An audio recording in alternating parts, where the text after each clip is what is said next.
Well, tonight we have Shake, Priority Legal, and Case Text, all startup companies disrupting the legal industry. And so we're going to hear from them. They're all going to do short demos. And then afterwards, we'll do a Q&A. So if you have any questions, please keep that in your head and save it for later and share with us. A quick set of thank yous. First, thank you to General Assembly for having us at this awesome space. Applause. And Natalie, would you like to introduce General Assembly? Hi, everyone. My name's Natalie. I do the local marketing and partnerships and sponsorships for GA's Santa Monica office. So we're actually a global education institution. And our main goal is to help people find work that they love by offering opportunities that come in the form of immersive courses in web development to anything like a class or a workshop focused on like Facebook ads or Google ads. So whether you're learning to code or if you're just looking to shift into something new, GA has just a ton of opportunities. So come see me after the event when we're mixing around. I have cards at the back table. If you guys just want to learn more about GA, feel free to ask those folks. But yeah, we can get back to legal hacking. Thank you.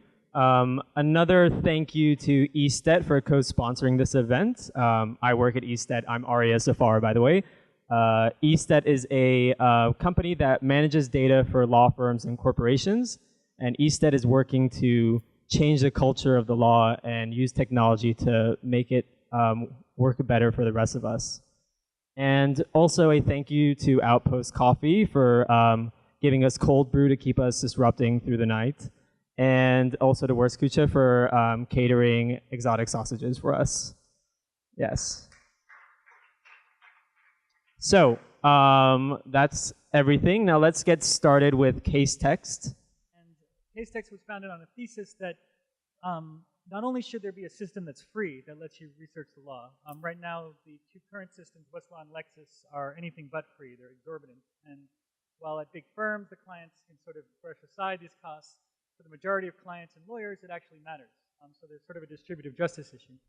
But not only should they be free, but what should be free is not just access to the primary legal materials, the cases and the statutes, which now you can get through, say, Google Scholar or the Cornell Legal Institute. But what should also be free is the ability to read these cases surrounded by information that gives you the context, that lets you understand what you're reading, that alerts you to pitfalls and misunderstandings that might happen, that alerts you to new avenues of research, or even more pedestrian things like just summarizing cases. So then the challenge is, how do you create something that's at once free and has that more robust texture that's needed? And our approach is something we're calling community sourcing. It is a variant of crowdsourcing, but we think with attorneys no one should use the word crowd because they're just afraid of crowds generally. And so what our system is basically trying to do is let's centralize and leverage existing streams of information and link them directly to the primary materials. So case in point, here we have a case, Massachusetts versus EPA. You have the full text of the case, and then here, under posts, you have different contributions from members of our community, and I'll show you the community page in a second. People post under their own names, so it's not like Wikipedia in that regard, and it's not like Lexis and Westlaw in that regard, where you sort of are trusting an anonymous editor that you hope is doing a good job, and we'll talk about that in a second later. These posts then are attached to the case, and you can click on them, and they'll link you. This is by Professor Nagel, right? And you can link then, see what he read about a case. And the cases will be linked to this commentary and vice versa. So the commentary will be linked to the cases, and I can explain in a bit why that matters. So there is an ocean. Actually, I should say there's several different oceans of content out there that you can use for this sort of thing. One is, this comes from a famous blog in environmental law called Legal Planet, put out by professors at UCLA and Berkeley. There are many such blogs written by professors that are providing great analysis of cases that currently is just dissipated throughout the internet, right? Another species of content would be the alerts that law firms send to their clients to sort of show how on the ball they are, right? So a new case will come out, the law firm will say, hey, you know, GC, this is the summary of that case. Again, hundreds of thousands of these are out there, just waiting to be attached to the cases they describe. And it's sort of a win-win situation because the firm wants eyeballs on their summaries, right? They want to be the ones that are the trusted, upvoted content that goes to a case.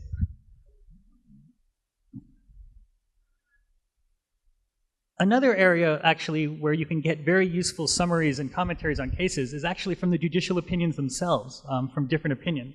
I think all of you who've read judicial opinions are familiar with the parentheticals, where a court will say John versus Doe, parentheses, holding that X, right? Holding that Y.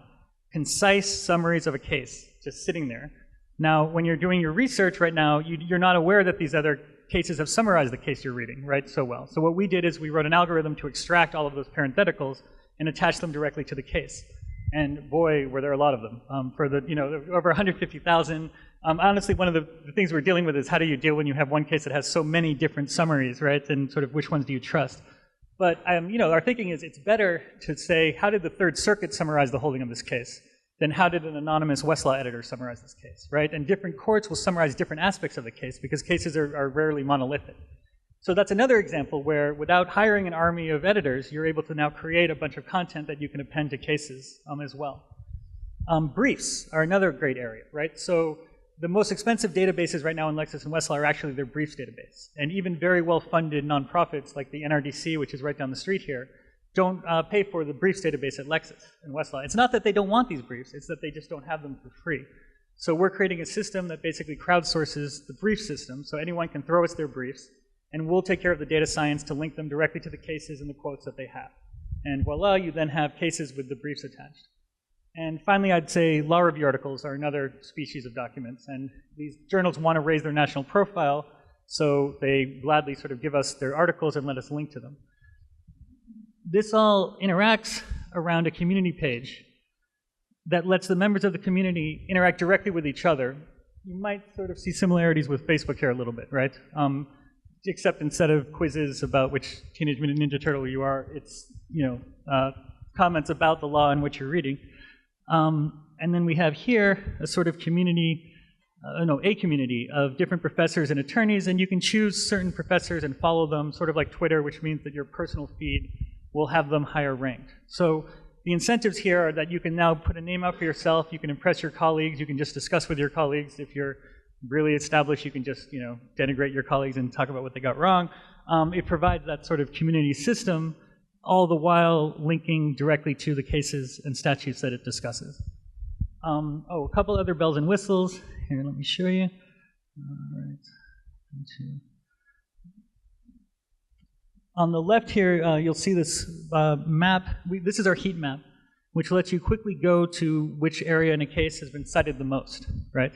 Often cases are very long and only a small fraction of them are sort of judicially active, if you will, or relevant. And to give you an example of sort of where we can go with this, when thinking about a new case that just came out, right? It hasn't been cited by any decisions because it just came out. How do you create a heat map for something like that? Well, you can use all the blogs, and you can say what part of the case are all the bloggers talking about? What quotes is it that all the academics are talking about?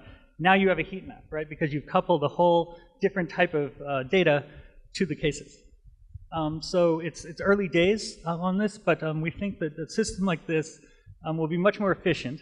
Will let you do for free something superior to what Westlaw and Lexis currently do for huge amounts of money. And that's CaseText in the heart of it. So thank you guys for having me. Hi, everybody. I'm Paige Zandri. I'm the Attorney Network Director at Priori Legal. Priori is an online marketplace that connects businesses with our vetted network of lawyers at below market rates and exclusive flat fees. Basically, we are the fastest way for your company to get connected with a lawyer. We're really excited to be here tonight because this month we will be launching in California after our launch in New York about 12 months ago. And with our 1-year anniversary, we're excited to be announcing that we'll be launching our new site and coming out of beta in the upcoming weeks. So we're celebrating our birthday, launching in California, and our new site all in a few months. It's a great time for the company. Tonight I'm going to show you and give you a little bit of a sneak peek about showing you how a client will come to our new site to submit a request for a lawyer, review the lawyers that we hand select for their matter, and actually hire legal services. So basically, a client will create an account and log in. And once they log in, they'll be taken to their dashboard. They'll found me now. Okay, so you can see here. Sorry, just a second. This is a client's dashboard that gets populated much like an activity feed, again, on a Facebook profile. And once they want to request a lawyer, they can simply navigate to this button over here on the top right, click Request a Lawyer, and I have one filled out here that shows that I'm basically a technology company, and I'm interested in finding a lawyer to help me out with some Series A financing. I am for profit. The topic of my legal question, I've chosen business formation and changing forms. I do business in California, and I'm describing a little bit about what's going on with my legal issue. Basically that I have an LLC and I think I need some financing. Some of my friends talk to me about Series A, seed funding, I don't know what's going on. What is this? Please help me. We remind the clients that we have a privacy policy, but we don't want them to divulge too much information because we're protecting their privilege. So once they submit their request, they'll receive an email. Yeah, you can't see it that well here, hang on. Letting them know that we've hand-selected up to 3 to 5 lawyers for their particular request, okay? So you can see here that they can click on this button to compare their lawyers, or if they see someone that they're really interested in speaking to right from the email, they can schedule a call from this view. But if they click through to log back into their profile and compare the lawyers, they get a side-by-side comparison of each lawyer's profile. So you can see here that we've got L. Woods, Bob blah blah, and Jack McCoy. They can view each attorney's rates. It's not until this point where the client is able to see the attorney's rates, and they can also drill down to see what kind of flat fees we have negotiated on their behalf. Okay, so you can see here that L has created a flat fee for equity financing for more than one investor. We've got Bob blah blah, who's got equity financing, and he describes his package for financing up to $500,000. And we've got Jack McCoy, who describes it a little differently, and he's got an all-inclusive package for up to $2 million. You can compare their years of experience, where they went to school, basically the spectrum of practice areas within which they practice, and the client base that they serve. So once, and actually I want to point out too, if you see a package that you're interested in, you can drill down further to see how the attorney describes that package. And we encourage all of our attorneys to create their packages using their own language and to actually describe in a very authentic way how they think about their practice. We also show estimated filing fees and any disbursements so that the client can actually create a realistic expectation for what the engagement might actually cost them. The idea behind this is really to build transparency into the transaction of hiring legal. So let's say I want to speak to Jack McCoy. Right from my dashboard here, I can choose from the calendar slots of times when I'll be available during the week. We encourage our clients to choose as wide windows of availability as they can, so that when they submit their availability, the lawyer will be able to choose a 30-minute consultation within those windows, and they will schedule a time to have a free 30-minute consultation with the client. At that point, this is an email that the attorney will get, letting them know to log in and choose that 30-minute slot. Once the client engages the attorney, we basically back out of the transaction, except for the back office services we provide. The attorneys in our network use our service to enter their time for all the matters. We generate the invoices, and we do the collections on the matters for our attorneys. So this demo primarily focuses on the client experience, but I want to just take a couple of seconds to describe to you how we create our network. We pride ourselves on basically curating the marketplace. And our network, the way we do that is to create a really heavily vetted network, and we invest a lot of time and energy and resources in meeting with attorneys. We have an extensive online application that each attorney will fill out. One of us, generally me, will meet with that attorney and interview them for about an hour, face-to-face interview. We speak to 2 references, 1 client and 1 attorney at least for each applicant. Every attorney in our network has to maintain a minimum level of malpractice insurance, and they have to uphold a 95% approval rating to remain in the network. What's interesting is that our experience in New York has shown that about 80% of the lawyers who apply to be in the network aren't actually admitted. So we have about a 20% admittance rate, and we're really proud of that, and that's something that we will continue moving forward. Here's my contact information.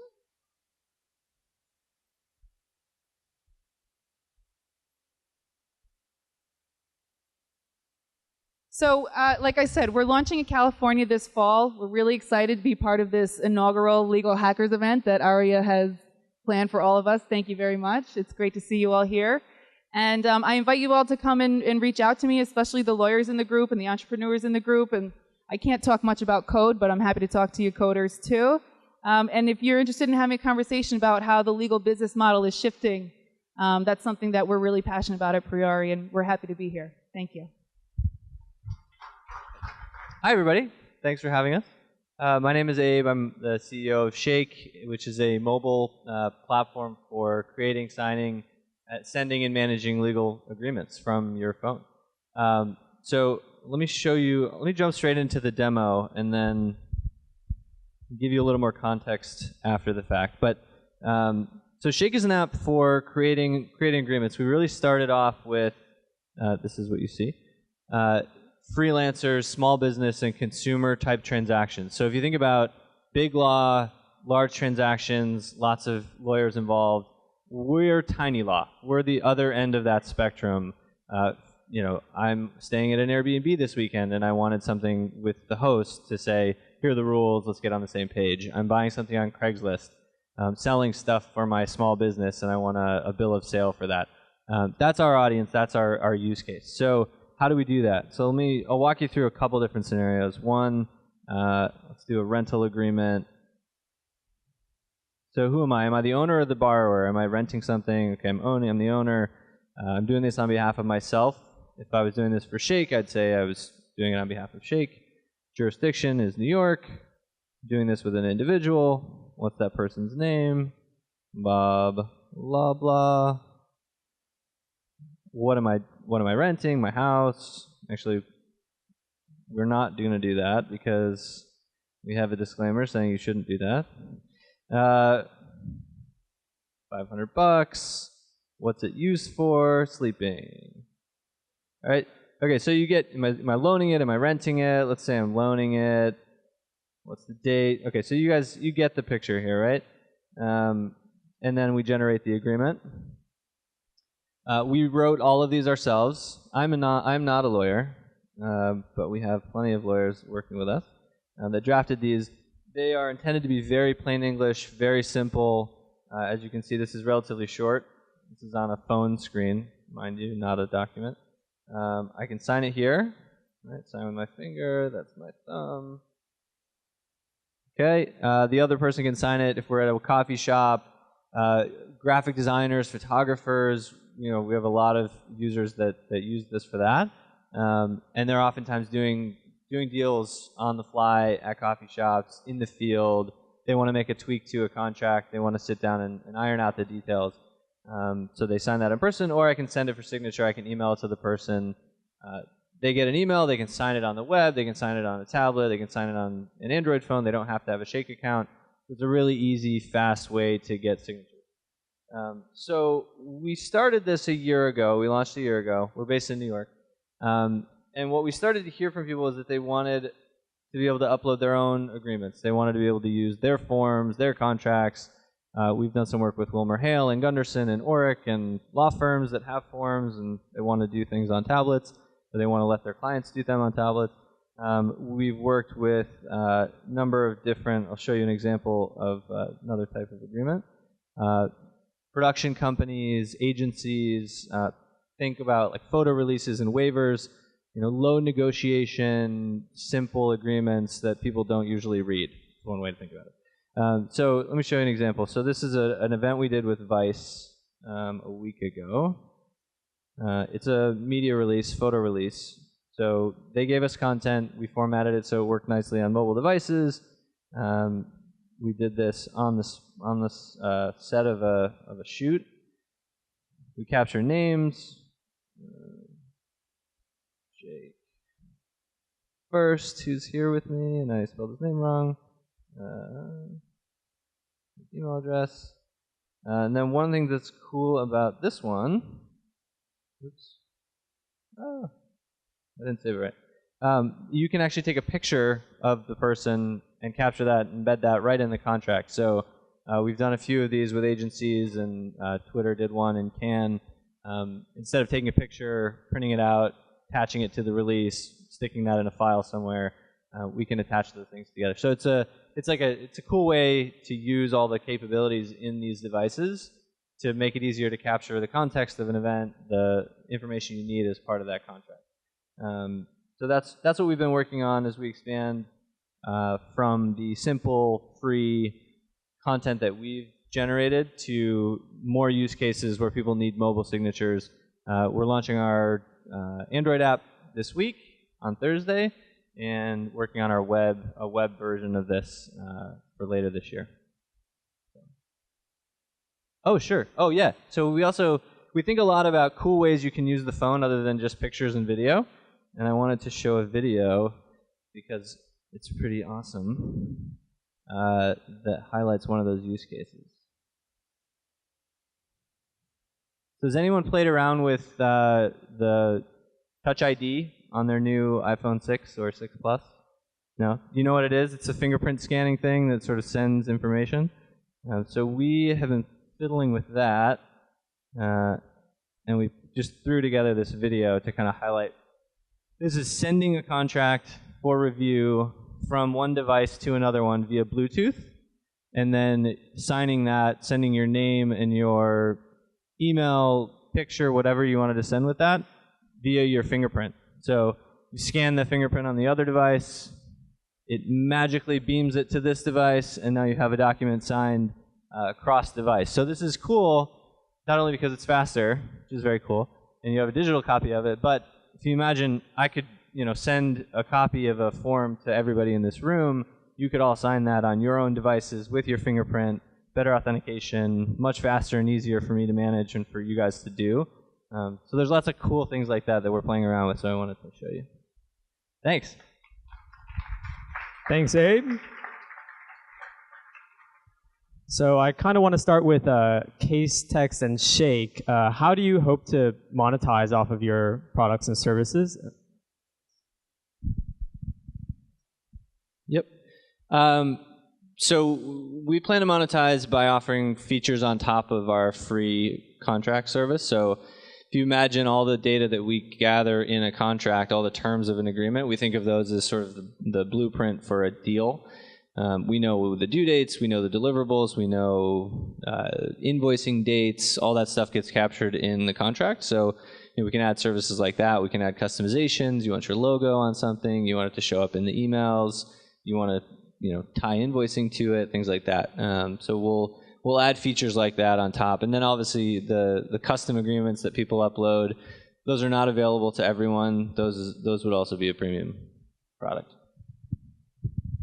So when you think about the different categories of documents that I mentioned that we can integrate, some that I left out that would be great to integrate but we can't would be, say, law firm memos, work product that attorneys have written, emails that they've sent to each other summarizing cases. This is stuff that they can't put on public sites, obviously, but it'd still be very valuable for them to be able to have that information sort of retained. So our attempt to monetize is going to be based on basically using the same technology, only pointing it at different things and letting a firm sort of collect and curate its own common law with its own work product. And so if it works, you can imagine big firms like Skadden sort of bragging about how over the last 50 years we've created the perfect common law with every email and memo attached. So it's a sort of form of marrying knowledge management and legal research using materials that, again, we could never be public anyway, so there's no sort of loss to the public. Great. And then for Priori, can you talk more about how you vet law firms, get a little bit more into the details? Yeah, so initially attorneys will, again, fill out our online application. And so the basic boilerplate milestones that we are looking for are 5 years of relevant legal experience post-bar admittance. We prefer that at least 3 of those years are supervised by a senior attorney. We're looking for, again, minimum requirements of malpractice insurance and glowing references. But really, it's the face-to-face interview that I find most valuable.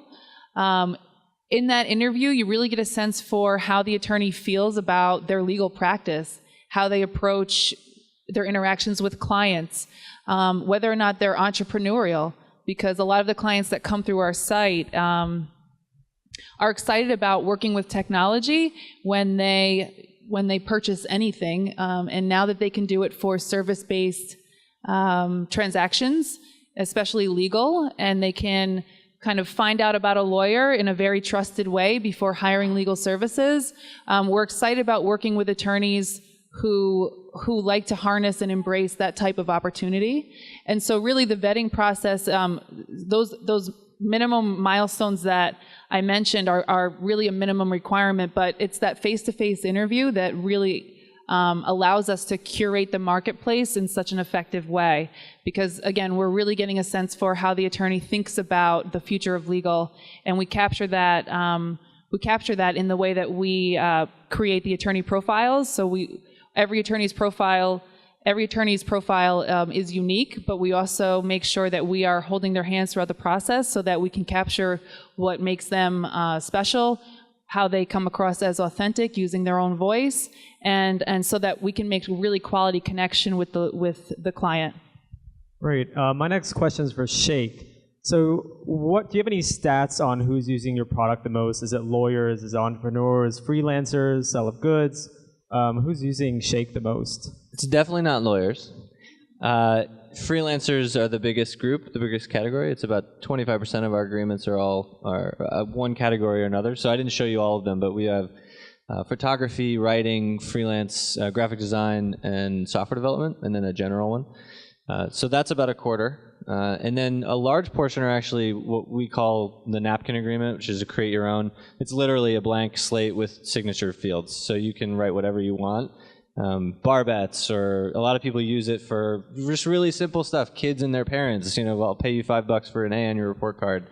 You're not going to court for that, right? So it's just getting on the same page, which is what we preach a lot and is really important. So those are the biggest use cases right now. And NDAs are really common as well. Startups, small companies. So. Well, I have a question for the entire panel now, and then I'll take it to the audience.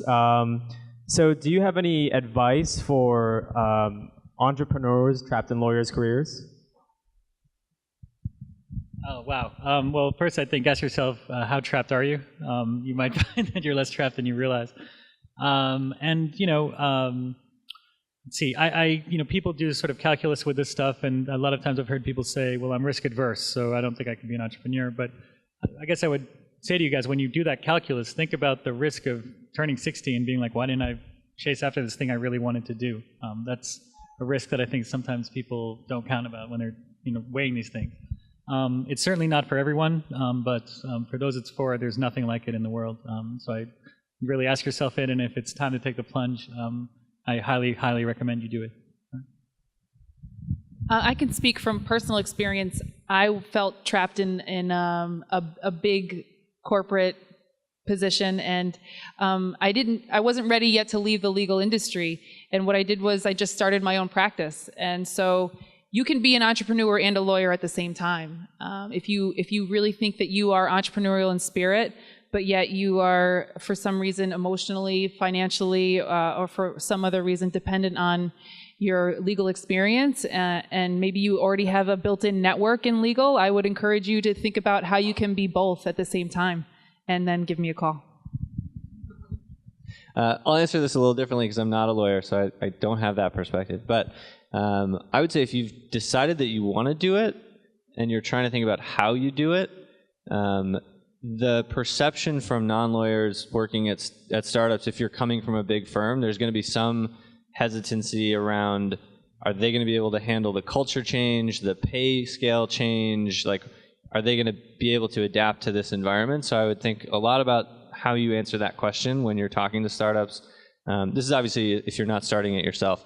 So that's one thing to keep in mind, and showing commitment, taking the plunge and saying, I just quit my job yesterday. Like, that actually would go a long way. I'm not saying you should do that, but just doing things that prove, taking a class at GA would be a good example. Like, I took a UX class because I wanted to learn how to prototype my own product, and I had an idea and I went and I did something about it. That would go a long way into showing that you're really committed to doing this, and making that change. Thanks.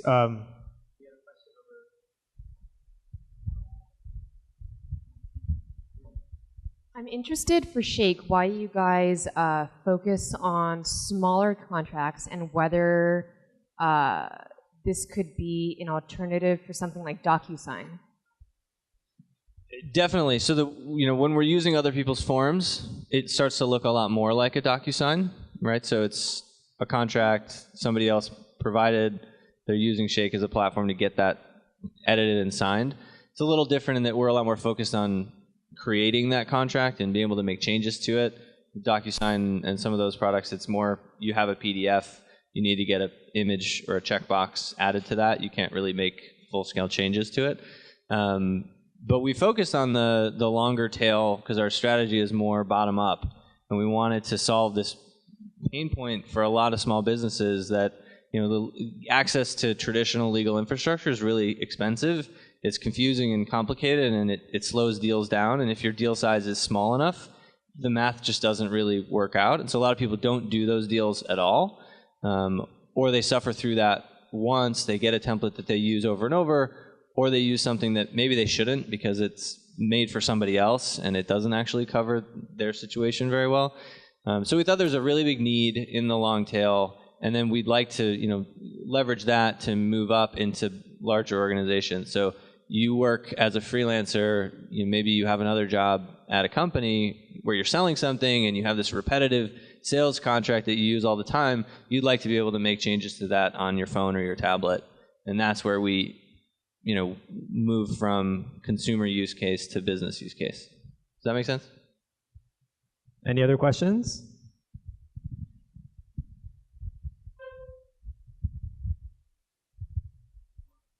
First of all, thank you guys. Those were awesome presentations, and it's really exciting. Is this working? I had a question for Priority. Can you guys say your names again? I feel weird, like. I'm Paige. So one of the problems that I'm curious to hear about is, and I don't have, these aren't like hammer questions coming. They're not intended that way. So I don't. But like, you're talking about vetting the law firms. What about vetting the clients? And the reason I ask is a big problem with lots of efforts to do lead gen is the lawyers, and I have some experience with this myself, the lawyers sign up and they think, okay, I'm going to pay my money and I'm going to get all these great cases. And what they get is somebody saying, oh yeah, I need to do a Series A financing. By the way, it turns out we don't own our IP. And also, I don't want to tell my partners that I'm doing a Series A financing. And my wife was in Mexico, and she heard this song, and I want to patent that song so nobody can use that song ever. And the lawyers bitch endlessly online about various, and as I say, I have some experience doing this myself, like I'm just getting dogs of clients coming through. And I'm curious to hear about your experience with this because, and part of that, part B, is are you specializing in an area? Are you mostly focused on startups? I mean, it's kind of hard to imagine CBS at this point going to you guys or AIG or something. What are your experiences? What's your name? Adam. Al, okay. Adam. Two great questions. Thank you. As a lawyer, you're not supposed to ask compound questions. As a lawyer, you shouldn't ask compound questions. I know, but I'm not a lawyer anymore. I'm a this product manager now, okay, so I get to ask all kinds then you of get compound you get a break. I'm going to answer your questions in the reverse order. So naturally, since we launched in New York, the clients who tend to be early adopters are tech companies, tech startups. But that's not to say that we don't have a really significant amount of traffic from established businesses who maybe have already got a relationship with a lawyer, but and they may not be satisfied with that relationship, and they just don't really want to undertake the risk of that transaction cost to switch lawyers. And then to answer the first part of your question, two things. One, the client, our revenue model is based on a management fee that we charge the client. So they automatically have skin in the game. They're serious players, okay? And how do we vet the clients? They have to create an account with us to get behind the gate and to even see the lawyers' profiles. So we've built in a lot of kind of speed bumps along the way so that they have to actually invest some time and some resources before they get access to the lawyers in our network. And when they submit a request, if we get the sense that either they're jokers or either they're not as serious as we want them to be, because we respect our lawyers and we value their time, and the fact that they're willing to give 30-minute consultations at no charge is a huge ask. We're founded by 2 lawyers. They understand what it's like to have time be the source of how you make money. So if the client submits a request and we get the sense that they're all over the map, or maybe they don't understand their legal issue, we are a high-touch service. We will not hesitate to call the client and to try and elicit enough information to understand exactly what it is they're looking for. And when we make that match, we're not just focusing on the discrete legal issue. We really want to know, what kind of relationship are you looking to build with your attorney? Are you looking for an expert in a field that provides a very niche service? Or are you looking for someone who has a very general background that you can have a relationship with throughout the life cycle of your company? Are you unhappy with your legal services now, and how do you want that to be different? So we're understanding all of those things before we even fulfill their request with the 3 to 5 lawyers that we think will be a good match.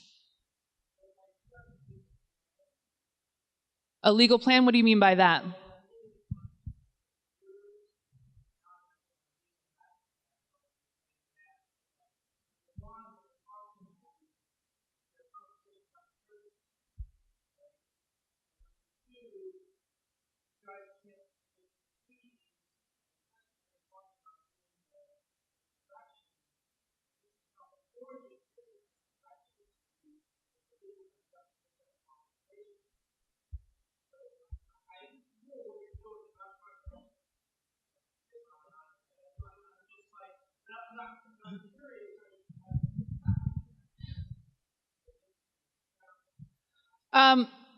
Well, having to go to arbitration for collections is not a problem. Basically, how we facilitate the payment process is that we use an independent third-party payment processor on our site. And all of the payments are made directly from the client to the attorney. It never gets routed through any of our financial accounts. And we get paid in a separate transaction. And so, remind me again what the first part of your question was.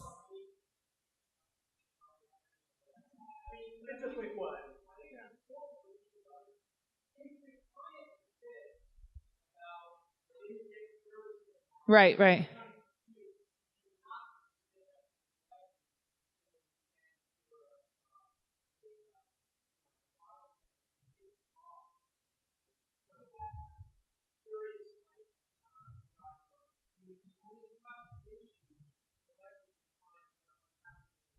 Right.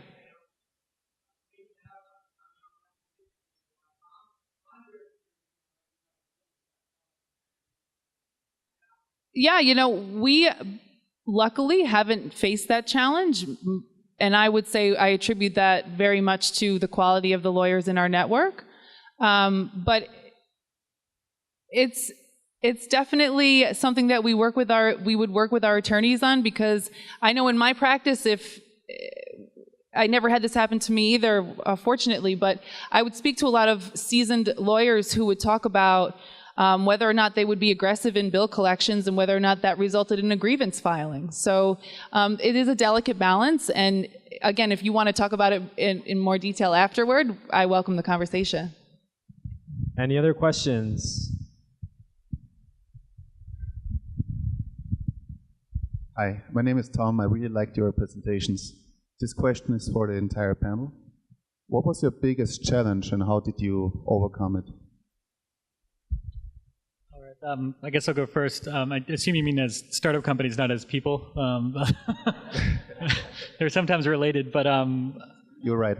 Right. Well, I'm going to speak from the company side of view. I think getting into this space, taking on a Westlaw and Lexis duopoly, there was sort of 2 major hurdles. One was actually getting access to content.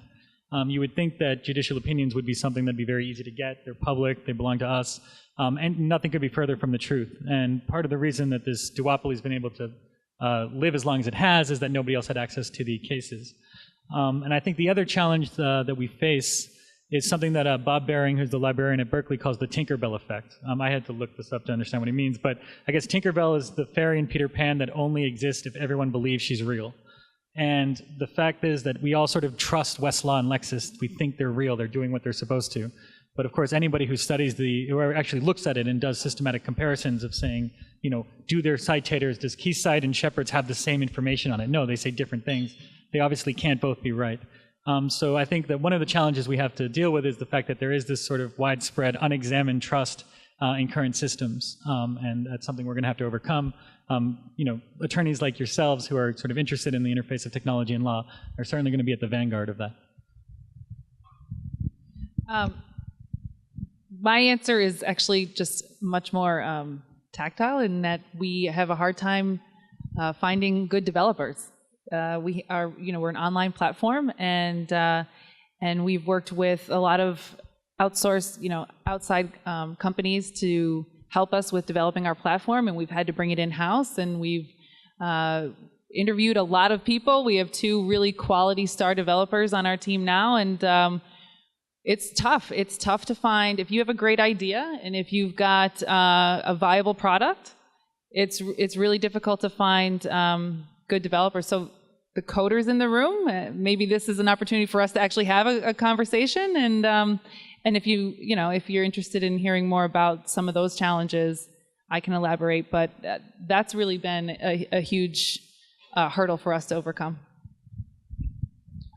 Similar, finding good developers is really difficult. I'll add, I think any company that grows through a sort of early stage has growing pains. I think that's been one of the things that all companies deal with, that we've dealt with. So just managing the company growth and the team growth and juggling responsibilities as you grow and you bring on more seasoned people. So those are all sort of HR challenges. And I had to add that because she took mine, finding developers. I'll leave it at that.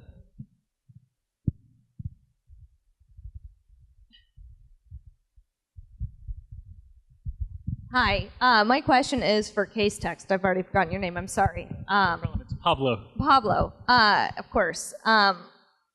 Who primarily are your users right now? Right, well, so it's not like Shake, it's not freelancers right now. It's mostly attorneys that come. I think we're getting about 80,000 unique visitors a month coming. A lot of those, there's different ways that those can come. Some come directly to the platform, some will Google a case and see that we have it.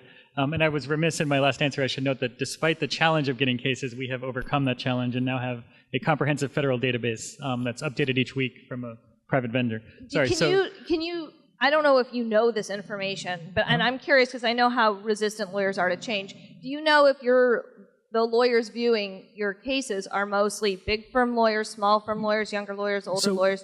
So we do know because the ones that register use their work emails a lot, and we've actually been seeing a lot of different ones coming. Some are from big firms, some are from government, state attorneys, things like that. In terms of the community, we've actually focused on environmental law. We're just done our seed round and we're pre-Series A, and the sort of wisdom of Silicon Valley is that you focus on one group. So we've been really working with all the top nonprofit environmental law groups, the professors, and then now private attorneys as well that practice in that field. But to answer your question, sort of organically, we've seen a mix of everyone from government attorneys, big firms, small firms, solo practitioners.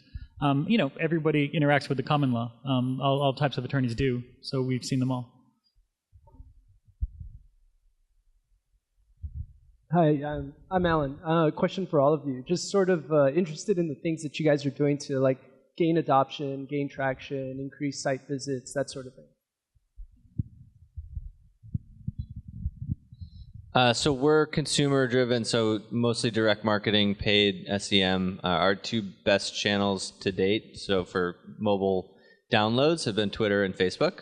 It's really hard to do any sort of paid search on legal terms because they're ridiculously expensive, and we have a free product, so we can't compete with anybody who's getting paid for their services. So yeah, targeting freelancers, and the reason that we've been mostly freelancers to date is because they're really easy to target on Facebook. We can grab people that are fans of Adobe, and they're probably graphic designers.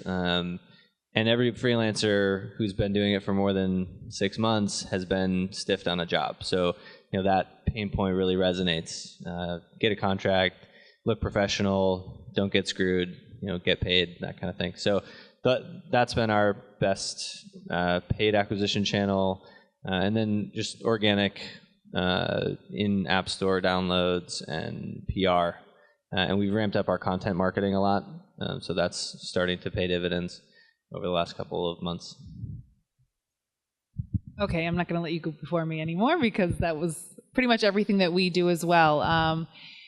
Our network and our exposure in New York has been very much organic because we have utilized our own networks and we have basically taken advantage of every opportunity to have a physical presence at meetup groups, General Assembly events, every type of industry event that small businesses and entrepreneurs and startups where they go to find information about services so that they can build their business.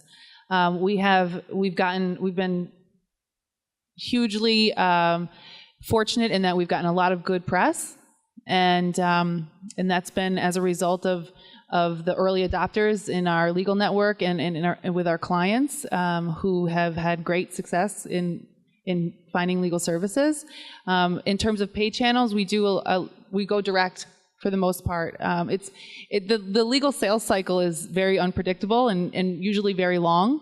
So we again invest a lot of time and resources in sourcing the right types of companies that we think fit the profile of the people who are interested in using a service like ours, and we reach out to them and we just have a conversation and get to know about their business and make sure that we're on their radar when it's time for them to hire legal.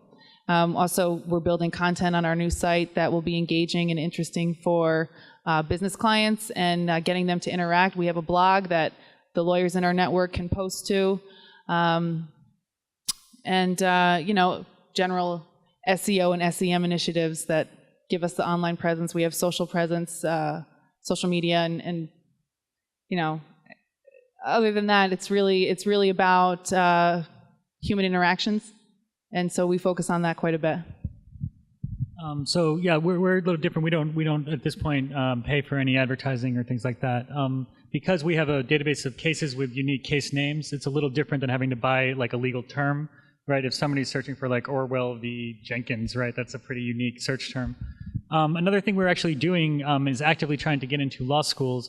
And I didn't want to be the guy in the library with a bowl of Jolly Ranchers hoping the students come talk to me, right? That's no fun, right? So I called the librarians and I said, I thought a great way to teach students how to understand citators would be to have them use a platform to create their own citator entries and then edit each other's content. How else can they learn if they don't do that? So we were actually very lucky. So it's 9 different law schools, including Stanford, Columbia, Texas Tech, Vanderbilt, a number of schools sort of all over the country sort of said, okay, great. So we got to actually come and teach the students, and in a sense they were using our system to teach themselves how, the nuances of a citator. So that's one example where I think sort of you can be a little more ambitious with it, and if you couch it just right, you can sometimes get exposure that you might not have gotten otherwise. Any more questions? Sure.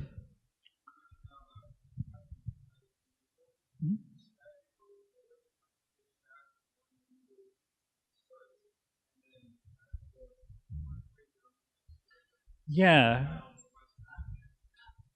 Well, no, to be clear, CaseText has its own internal search engine to search cases. And boy, the fact that I didn't show that in the demo makes me really worried. Yeah, so you can go to casetext.com and enter a search. And in fact, you can do the same sort of complex searches you do with Westlaw. You can do connectors, you can do proximity searches, summary judgment within 5 of granted, that kind of stuff. So we're not at all dependent on Google for that, searching within the database. Where we benefit from Google is that if somebody just Googles a case randomly, we show up as one of the few places where you can actually get that case. And then the thinking is you come to the case, oh, look at this heat map, look at these wonderful parentheticals that they've harvested and all of this content, and then you're so hooked, you sign up and join. And then that's, everyone lives happily ever after. So no. So we have our own internal search engine. Actually, that's something we're working very hard on, and we've hired, top PhDs and data scientists to make sure that our search is second to none. Thank you. I'd like everyone to thank our panelists and our demoers.